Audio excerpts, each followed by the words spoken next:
of that legislation, and we can do that because he can't just create money much as he wishes he could. Congress can, and the Federal Reserve can, unfortunately, but he can't. He has to come to us. And if he wants a budget, if he wants the federal government not to shut down, he will eventually have to allow a budget appropriation from Congress that we will pass without funding for those programs. He'll eventually have to allow that to come along. That sounds good. Yes, ma'am. So what you're saying is, and you'll go in to basically have this war back and forth. You'll defund everything. The Democrats will take the House and the Senate back in 2012, and nothing will be accomplished. No, no. I don't think that's the direction we're headed. I don't think there's a we're going chance to of take the majority, and I think we're going to strengthen our majority, not lose it in 2012. And at the same time, I think we're going to elect a new president, a good president. I'm hoping. President that respects the Constitution in 2012. Well, because clearly this one does not. Clearly, this one does not.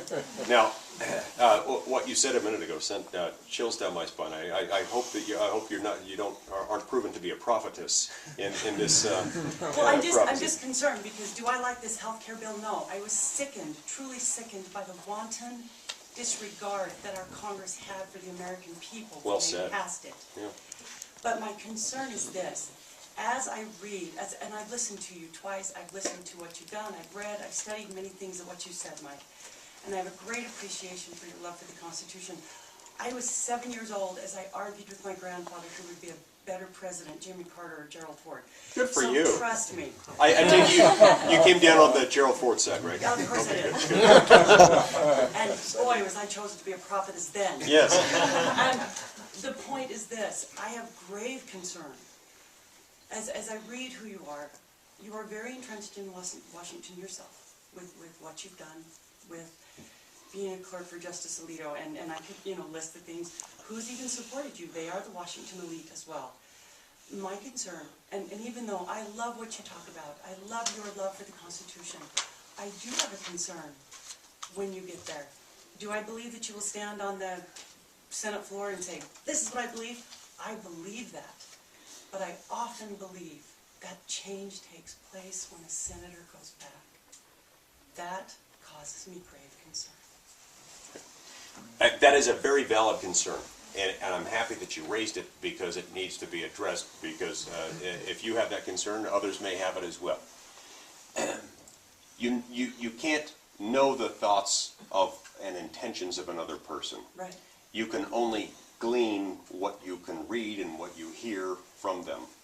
And so I can't persuade you with 100% certainty as to who I am.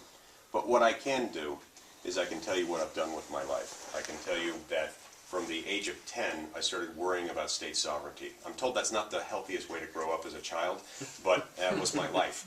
From the age of 10, we had abortion rights protesters outside in front of my house protesting positions my dad was taking in order to roll back Roe versus Wade in the Supreme Court.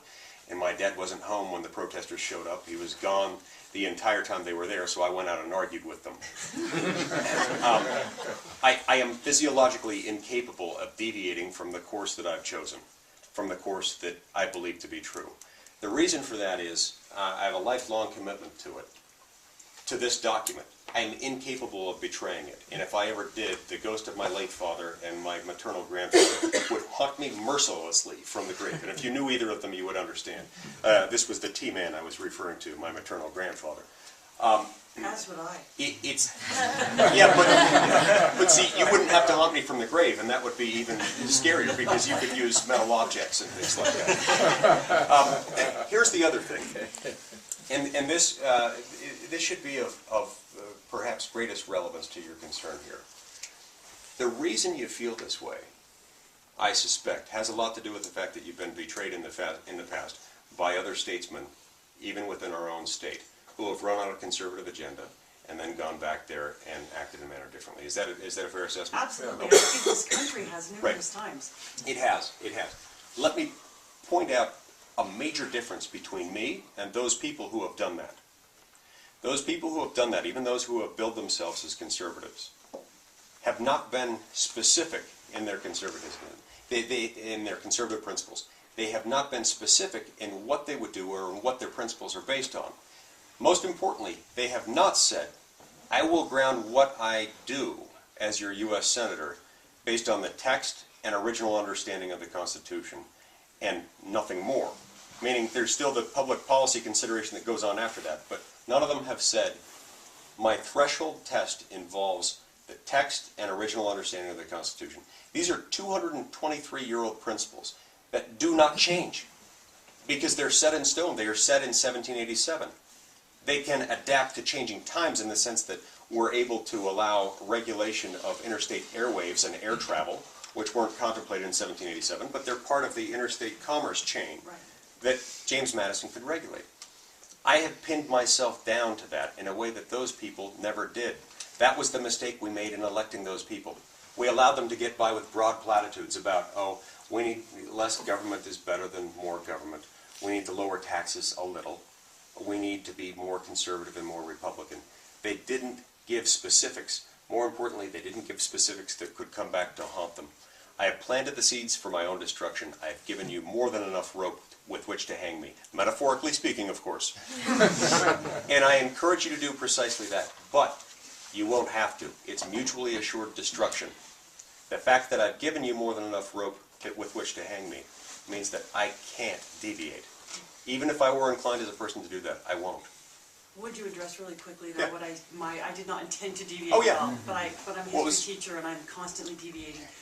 Would you address really quickly my first comment about this concept of if you defund everything, because even though I abhor the bill, there are good aspects in it, and there are vital concepts that, because clearly we do know that this healthcare does need to be changed. It does need to be, something needs to be done about it. Yeah. My healthcare costs are out of control. But, as are mine. and we have 2 healthcare insurances. We are both teachers, and we have good healthcare insurance, and I am very blessed in my life. But myself personally, I have seizures, and we are very blessed to have what we have, but there's still exorbitant healthcare costs. But the question I have, if you defund everything, does it not seem a little reactionary to you? Yes, it does if we do nothing else, and thank you for raising that question. If we do nothing else, it seems reactionary and it seems unsympathetic. There are things that we can do, things that are constitutional, and things that we need to do right away in order to solve the problem. First is aggressive tort reform. Limiting punitive damages, capping them at a very low level, because all punitive damages really do is enrich ambulance chasers, and we don't need to do that. If you've met Gregory Swap, you know that he's doing just fine. So we cap punitive damages aggressively and otherwise undertake massive tort reform. We authorize interstate competition among health insurance providers. Currently, a health insurance provider can issue the same insurance policy only in one state. They should continue to have that prerogative and thereby escape federal regulation if they want to. But if you say you may sell the same insurance policy in multiple states, and in exchange for that you will follow you'll adhere to the following regulations.